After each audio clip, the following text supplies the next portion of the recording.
Kids Party. Excerpt. Kids Party is a stupid, scary story about a group of children who decide to hold a party when their parents leave them home alone. There was once a family of 5.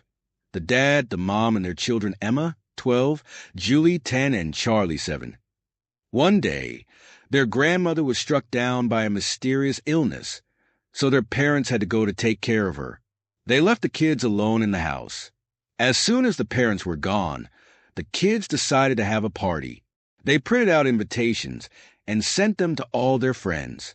Using their mother's credit card, they hired a catering service and an entertainer to make balloon animals. One by one, their friends arrived and the party was in full swing. The caterers laid out the food on the table and everybody was eating. Then there was a knock on the door. When Emma answered it, she found a clown standing on the doorstep. "Oh, you must be the entertainer we hired," she said, and she invited him inside. One of Charlie's friends wanted to watch a movie, so Charlie went up to his bedroom to grab a DVD. When he opened the door, the clown was standing there, holding a knife. Before Charlie could utter a word, the clown grabbed him and stabbed him to death. Then the clown shoved Charlie's blood-soaked body under his bed. Soon, Julie noticed her little brother was missing, so she went upstairs to look for him. She checked his bedroom, but it was empty. Then she checked Emma's room, but he wasn't there. Finally, she went into her own bedroom. When she opened the door, the clown was standing there, holding a knife. Before Julie could utter a word, the clown grabbed her and stabbed her to death. Then the clown shoved Julie's blood-soaked body under her bed. Soon, Emma noticed her little sister and brother were missing, so she went upstairs to look for them. She checked Julie's bedroom, but it was empty. Then she checked Charlie's room, but it was empty too. Finally, she went into her own bedroom. When she opened the door, the clown was standing there, holding a knife. Emma let out a scream, and the clown grabbed her and stabbed her to death. Then the clown shoved Emma's blood-soaked body under her bed. After a while, the kids at the party noticed that all of their hosts were missing. They went upstairs and checked all the bedrooms, but they couldn't find them anywhere. They searched the house from top to bottom, but there was no sign of them. Eventually, the kids gave up and everybody went home. Seeing that the party was over, the caterers gathered up the leftover food, cleaned up after themselves, and left. A few days later, when the parents came home, they found the house empty. They looked all over the place, but they couldn't find their kids. They even went down to the police station and filed a report, but the police couldn't find the children either. It wasn't until 2 years later, when the mom was cleaning their rooms, that she happened to look under their beds and found the rotting corpses of her children.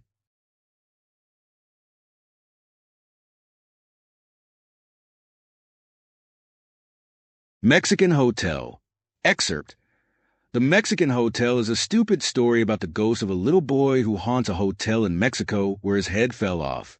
In Mexico, there is an old hotel which people say is haunted. It isn't the whole hotel that is haunted. It's just one room. Room 549. It is haunted by the ghost of a little boy. He was living in that Mexican hotel with his father, and the father went out to do his work around the hotel, and the boy was always left alone to play. He was never let out of the room. Then one day 2 mental patients came into a hotel with loaded guns and started shooting everybody. They killed all the people inhabiting the rooms from room 1 to room 548. Then they came to room 549 and knocked the door down with their guns and grabbed the boy by his shirt and carried him down to the lobby where the father of the boy was being guarded by 3 different mental patients. They killed the boy in front of his father by hitting the back of his neck with their guns until his head fell off. And that is how he died. Now, the boy haunts room 549, waiting until his father comes back. It is said that whoever comes to sleep in room 549 is found dead in the morning and their head falls off. However, the room hasn't been used by the hotel for 200 years. They say if you knock on the door, a little boy's voice will say, "Daddy, have you come back to tell me why my head fell off?" And then the door will open, and a ghost will try to pull you into the room and kill you in your sleep.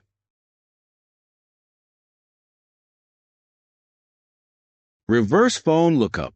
Excerpt.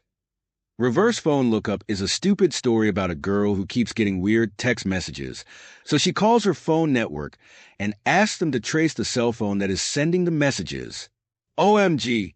Aya, my phone, I screamed. What happened to it? Asked my friend Tina. The screen's all cracked. I dropped it, I replied. I guess I'll have to take it to get it fixed. The very next day, I took it to get repaired. 2 weeks later, I got it back. Everything seemed fine at first, but then something weird happened. Every time I touched it, I felt something grip my hand. The first time it happened, I screamed, OMG, Aya, my phone. Oh me God, some mething just shimmy. I shrieked. Calm down, said Tina. I calmed down for a while. Then the text started. You will die. Read the first text. I will kill you. Read the second. And no one will miss you. Read the third. The phone number they came from was unknown, so I decided to just ignore them until I got the fourth text. That was the scariest one of all. When I opened it, there was just a picture of a bloody knife with "Time to Die" written underneath in red. The instant I finished reading it, the lights blew out, and I heard someone breathing right behind me. I ran outside the house and made a call to my phone network. Hi there, I said. I'm getting weird text messages on my phone. Can you do some sort of reverse phone lookup or something? The woman on the phone said they don't usually tell you where the texts come from, but this time they told me. The texts were sent from a phone buried in the park. The phone was owned by a person who had died and was now buried there. I screamed. New carpet. Excerpt. The New Carpet is a scary story about a woman who finds a carpet dumped and abandoned in an alley. When she takes it home with her, the woman gets a terrifying surprise. A woman was decorating her apartment, and she needed a new carpet, so she drove down to her local carpet warehouse. After parking her car, she was on her way to the store when she heard some strange sounds coming from a dark alley. When she walked into the alley to investigate, she saw a big rolled-up carpet. It looked as if someone had just dumped it there. She took a closer look and discovered that it was a very nice and expensive carpet. It looked almost like new and, in fact, it was exactly what she was looking for. No one else was around, so she decided to just take it home with her. As she was dragging it along behind her, she kept hearing strange noises, but whenever she turned around, there was nobody there. She started to walk faster and faster, but the weird sounds continued. When she got to her car, she opened the boot and tried to lift the carpet. It was much heavier than she expected, but she just ignored it and eventually managed to wrestle it into the boot. When the woman got home, she dragged the carpet up the stairs to her apartment. By the time she got there, she was exhausted, so she put the carpet in the living room and decided to unroll it the next day. After a good night's sleep, she woke up and went into her living room. She was shocked to discover that it had been completely trashed. Books were strewn all over the floor, and the tables and chairs were overturned. The carpet was lying in the kitchen. The woman was sure she had been robbed, but when she looked around, there was nothing missing. She dragged the carpet back into the living room and set it down. Then she started trying to clean up the mess. All of a sudden, the carpet unrolled by itself, revealing a dead body inside. The woman was horrified. It was the bloated corpse of a man, and he was rotting and decomposing. Maggots were crawling all over his moldy face. The stench of decomposition was so overpowering, it made her want to vomit. Then, as she stood there in shocked disbelief, the festering corpse suddenly sat up straight and turned to look at her. The woman screamed and fled in terror. She ran to the nearest police station in a state of complete panic and tried to tell the officers what she had seen. They didn't believe her, so they accompanied her back to her apartment to take a look. When they got there, the apartment had been completely destroyed inside. The windows were shattered. The door was broken off its hinges, and the TV had been smashed. The carpet lay on the living room floor, but there was no trace of the corpse anywhere. The policemen looked at each other and nodded. They told the woman to wait there and they would be right back. Instead, they called up the local mental hospital, and soon enough, a group of men in white suits showed up.